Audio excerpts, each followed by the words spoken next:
আমাদের এই চেম্বারটা ভেঙে গিয়েছে। যদি কারো কাছে থাকে তাহলে আমাকে জানাবেন, রেট সহ। আর এই ভাঙা চেম্বার গাড়িতে লাগালে কোনো সময়ই ভালো চলবে না। আপনারা একটু ভালো করে দেখেন, এই পার্টটা যদি পাওয়া যায় তাহলে আমাকে জানাবেন।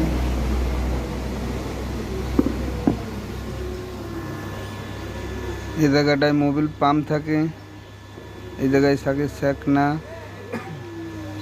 এখানে মেন বিয়ারিং থাকে, এখানে গিয়ার শ্যাফট থাকে। এটা ইনপুট শ্যাফের জায়গা, এটা আউটপুট শ্যাফের জায়গাটা ভাঙা। এখানে স্টার্ট কিকার থাকে, সিলেক্টর থাকে।